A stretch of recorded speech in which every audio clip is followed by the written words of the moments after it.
a new man. Right. A new man. Right. No one can tell me that Allah has not created a new man in America. Right. That's right. Go ahead. Born out of circumstances strange and dark and confusing. Yeah. Right. Here we are today. Yeah. Myself and those who think like me. Here we are today. We're not coming up on any kind of false idea of our worth. We are coming up upon the true idea of our worth. We don't even want it unless God said it. We don't even want it unless it's true to reality. And here we are rising up. Rising up. I myself, no degree from college. I only went to college a few hours. Hope to go back, but I only have a few hours. And I'm the leader, a leader of these people now that identify with me. Yes.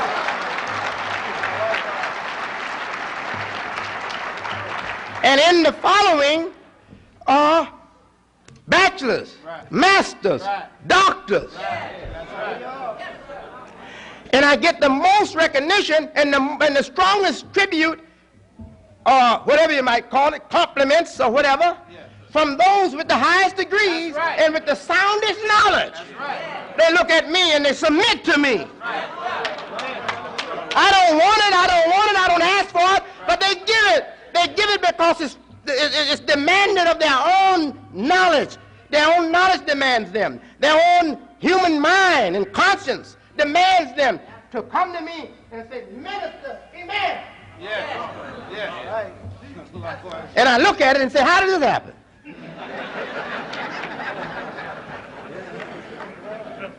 And I know myself.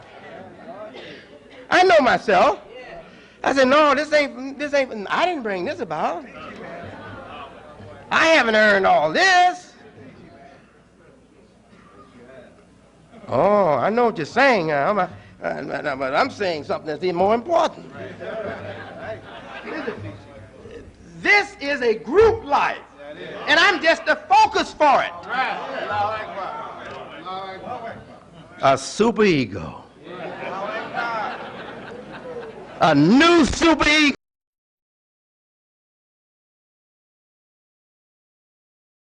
All of this is in the Rabbul Alameen.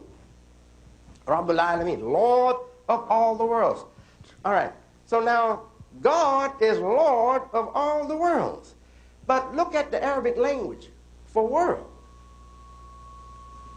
If Alameen means worlds, Alam means one world. Alam. It's too sensitive, your volume is too high or something. Then Alam means one world, right? Alameen, worlds. Alam, world. What also is Alam? Knowledgeable person. And God says, above every possessor of knowledge is God the most knowledgeable. Above every knowledgeable person, a knowledgeable thing, is a possessor of knowledge, is God the most knowledgeable. This is Qur'an. God the most knowledgeable. I'm tying that to Rabbul Alameen.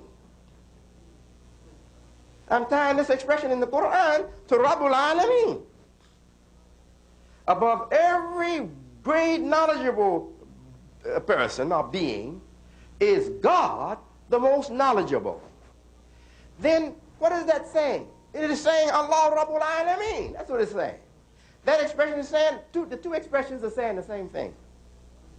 Rabbul Alameen, God is the Lord of all the worlds, meaning that God is responsible for all the worlds, coming into their maturity, into their existence as we see them established. And when we say above all the knowledgeable possessors of knowledge or knowledgeable persons is God, we are saying that God is responsible for those knowledgeable persons. Revealed thought, a thought influenced by revelation. Now we're moving from the common man's thought to the revelation. Now okay, so now God is not only the Lord of these worlds, these physical bodies, but he's the Lord of the system of knowledge. Not just the system of material.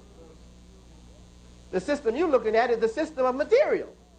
He's not just Lord of that. He's Lord of the system of knowledge. And he created you, man, to benefit from his system of knowledge. And favored you above all his creation with a mind to benefit from his system of knowledge. Isn't that wonderful? Above all the things that he created, he favored man to benefit the most from his system of knowledge. And here you are, you come to the point in your own vanity, you come to the point that you dismiss the existence of a Lord anymore and say that you are the Lord now. Is he Lord?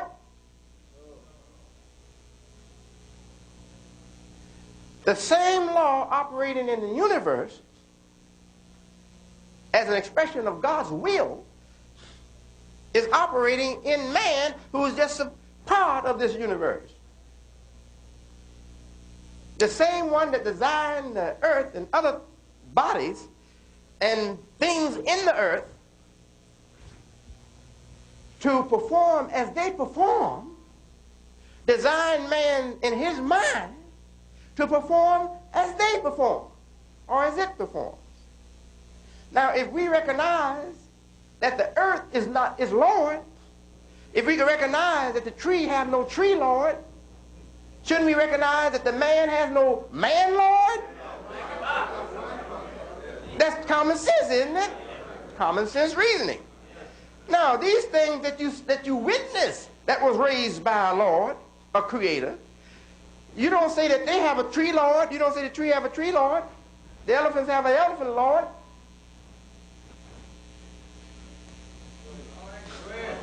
You don't say the sun has a sun Lord. The earth has an earth Lord. You don't say that.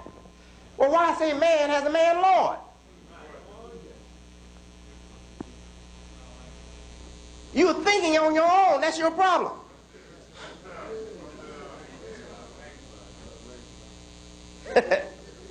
Start thinking on reality.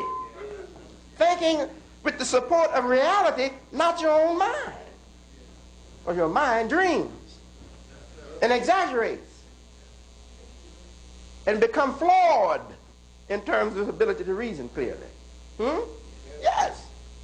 You become subjective and make big scientific errors. And subjective means you let the subject come into the logic and affect the logic. So here you're looking at yourself and admiring yourself that you've done so many wonderful things.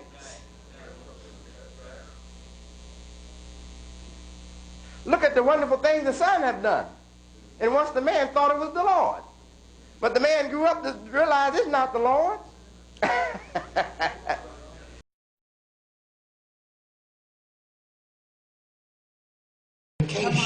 To man for his salvation. Muhammad said, I can't read. He never had any scriptures in his hand. He never had a priest or a monk or a holy man to teach him scripture. He couldn't read. This is in the Bible. There'll come a time when there'll be a famine. It'll spread all over the world. So it won't be a famine of food. It'll be a famine of hearing the word of God. And again in the Bible it says, there'll be a little book. And the people will not be able to read that book. And a man chance, he will have it in his hand. And he won't be able to read it. And he'll go looking for somebody to read him this book, this strange book that he has come upon. Yes, sir. And he goes to the first person. Right. Says, will you please read this with me? Right. And the first person says, I'm sorry, I'm not literate. I can't read plain language. And he keeps going, and finally comes to another man. And he says, will you please read this to me? And the man looks at it, And he says, it's sealed. S-E-A-L-E-D. It's locked up.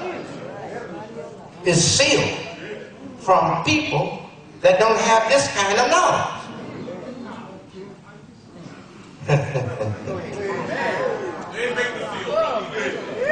But along comes one that looked like he'd been slain from the foundations of the world.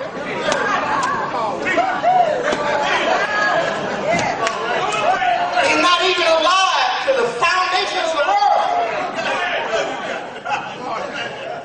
Slain from the foundations of the world. A little lamb without spot or blemish. Not a wolf going out to kill something, lurking in the shadows. Not a bear, wild bear, but a little lamb that wants nothing but to be left alone with his family. He ain't out to kill a thing. Praise be for Allah. And he comes up and he sees it and he takes the book. He has to reach up for it because those that have it, they in power, they high up. The lamb way out here on the ground with the poor and the common people. He reaches up, he grabs the book, and he breaks the seal. He reads. That was Muhammad the Prophet. But he couldn't do it without God's help. That was Jesus Christ, his disciple. He couldn't do it without God's help. God had to tell him more than once. Told him once, read. I can't read. Told him the second time, read. I can't read. First time he said, read, and Muhammad responded from his experience. I can't read. I've never been educated to do this. He told him the second time, read. And Muhammad responded with his intellectual ability, his rational mind, his brain. And Muhammad said, I can't read. God told him the third time, read. And he didn't speak from his mind. His soul began to read. His soul began to read. And his brain heard it. And his brain spoke it to men. And they wrote it down. And we have to